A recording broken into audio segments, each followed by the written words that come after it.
دوستو the British London museum دنیا کے مشہور عجائب گھروں میں سے ایک ہے۔ اس کی کنسٹرکشن 1753 یعنی کہ 1753 میں شروع ہوئی اور 1759 میں اسے عوام کے لیے کھول دیا گیا۔ ہر سال تقریباً 70 لاکھ لوگ اس میوزیم کا وزٹ کرتے ہیں۔ اس عجائب گھر میں 20 لاکھ سال پرانی انسانی تاریخ کے نمونے، نوادرات اور فن پارے موجود ہیں۔ پاشا ٹی وی کی ویڈیو میں ایک بار پھر سے خوش آمدید۔ میں ہوں مصطفیٰ کمال پاشا۔ جبکہ ان تمام قیمتی نوادرات کی تعداد جو اس عجائب گھر کا حصہ ہیں 8 ملین یعنی کہ 80 لاکھ کے قریب ہیں۔ جیسے ہی آپ اس عجائب گھر میں داخل ہوتے ہیں، آپ کی نظر سب سے پہلے ایک قدیم مصری تہذیب کے انتہائی قیمتی نادر فن پارے روزیٹا سٹون پر پڑتی ہے۔ لیکن دوستو، مزے کی بات یہ ہے کہ اس روزیٹا سٹون کا برطانیہ کی ثقافت سے کوئی دور تک تعلق نہیں۔ یہ 19 سنچری یعنی کہ 19 صدی میں مصر سے برطانیہ لایا گیا تھا۔ دا برٹش میوزیم میں رکھے گئے تقریباً زیادہ تر نوادرات دوسری قوم کا اثاثہ ہیں۔ برطانیہ نے ان پر ناجائز قبضہ جما رکھا ہے۔ برطانیہ یہ ماننے کو تیار ہی نہیں کہ دنیا کے مشہور ترین عجائب گھر میں رکھے گئے فن پارے دراصل دوسری اقوام کے ہتھیایا گیا سامان ہے، بلکہ برطانیہ کا دعویٰ یہ ہے کہ یہ دوسرے ملک سے قانونی طور پر لائی گئی اشیاء ہیں۔ تو آئیے ہم ان قیمتی نوادرات کا جائزہ لیتے ہیں اور جانتے ہیں کہ برطانیہ یہ سب کن ممالک سے اور کب کس طرح حاصل کیے۔ دوستو، 18ویں صدی میں برطانیہ کے ان تمام بر اعظم پر اپنی کالونیز قائم کر چکا تھا۔ دنیا کے تقریباً 1/4 رقبے پر برطانیہ کا کنٹرول تھا۔ برطانیہ جس بھی علاقے یا نئے ملک کو اپنے قبضے میں زیر اہتمام لاتا، وہاں کے نوادرات اور قیمتی چیزوں کو برطانیہ بھجوا دیا جاتا۔ اسی میں ایک روزیٹا سٹون بھی ہے۔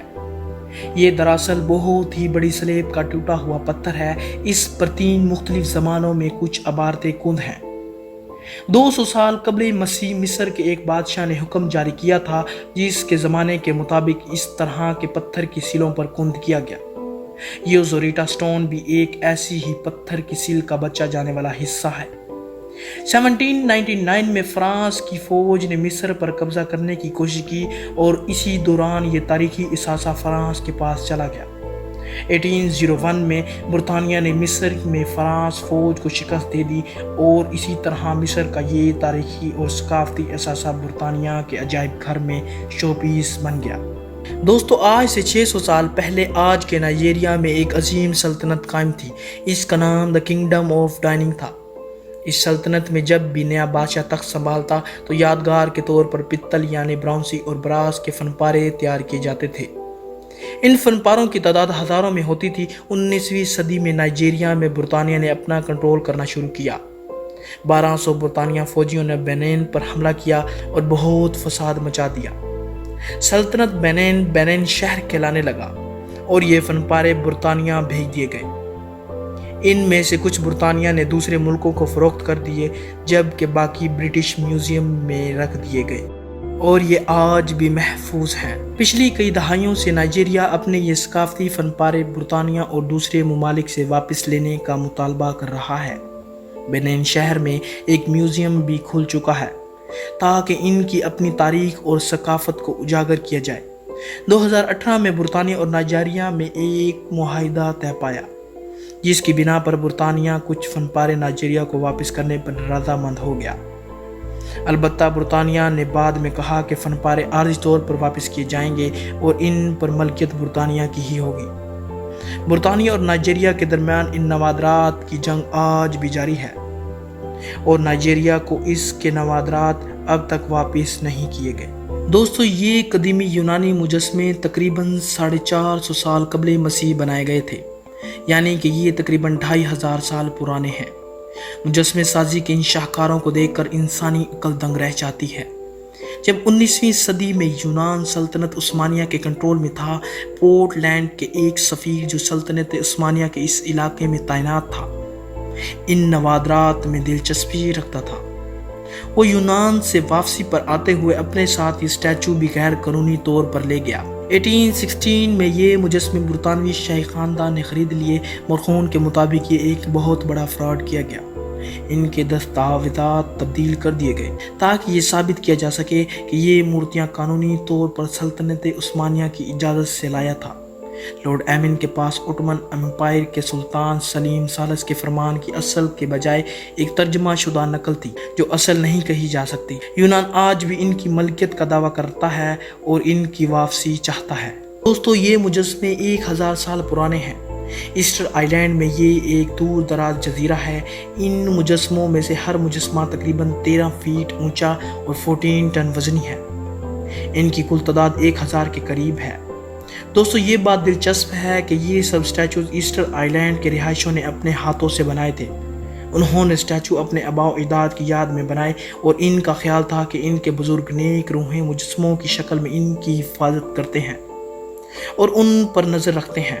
پھر 1868 میں وہ سال آیا جو برطانیہ کے نیوی افسر نے ایسٹر آئی لینڈ کا دورہ کیا۔ اسی دوران اس کو مورتیوں میں سے 2 مورتیاں ملی جو اس نے برطانیہ کی ملکہ کو تحفے کے طور پر بھجوا دیے اور ملکہ نے یہ مجسمے برٹش میوزیم کو عطیہ کر دیے۔ پچھلے 150 سال سے ایسٹر آئی لینڈ کی تاریخ کے یہ 2 اہم نمونے برٹش میوزیم میں موجود ہیں۔ برطانیہ ان کو واپس کرنے پر تیار نہیں اور ظاہر ہے کہ یہ مجسمے غیر قانونی طور پر حاصل کیے گئے تھے اور آج تک یہ دا برٹش میوزیم میں شامل ہیں۔ دوستو، ایتھوپیا کے گاؤں مقدالہ سے بھی قیمتی نوادرات برطانیہ لائے گئے۔ ان کی تعداد 80 کے قریب ہے۔ ان میں جیولریز، بندوقیں اور برتنوں سمیت 300 نوادرات شامل ہیں۔ نو آبادیاتی یعنی کہ کولونیل دور میں برطانیہ اپنے طاقت کے زور پر قبضہ کرنا چاہتا تھا۔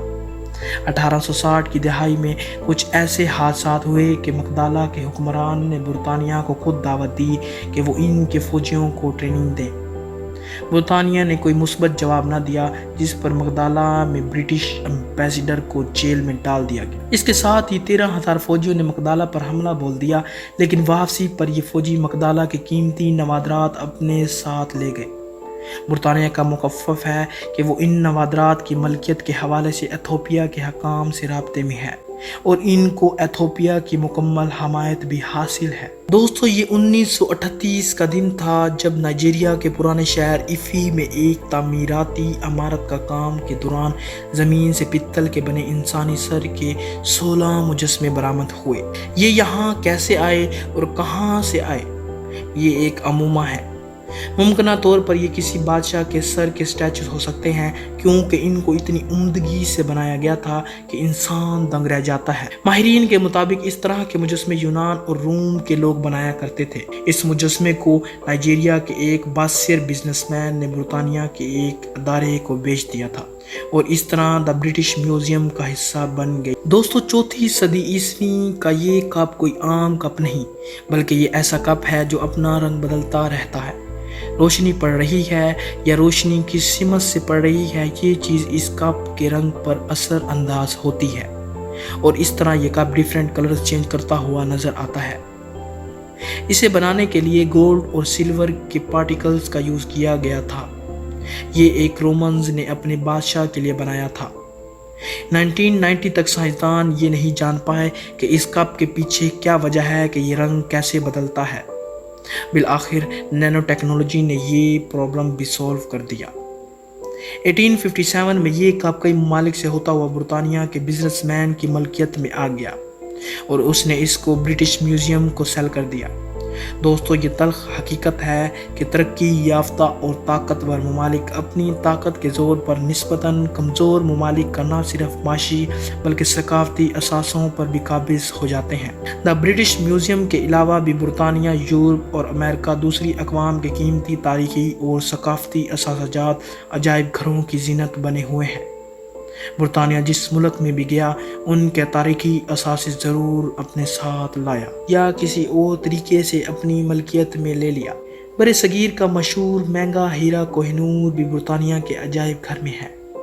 آج دنیا کا مشہور ترین برٹش میوزیم دنیا کے ثقافتی احساسوں کا سٹور روم بن کر رہ گیا ہے۔ دوستو، آپ کی کیا رائے ہے کہ برطانیہ ان پر اپنا حق رکھتا ہے یا نہیں؟ آپ سے امید ہے کہ آپ اس ویڈیو کو بھرپور لائک اور شیئر کریں گے۔ آپ کے کمنٹس کا بے حد شکریہ۔ ملتے ہیں اگلی شاندار ویڈیو میں۔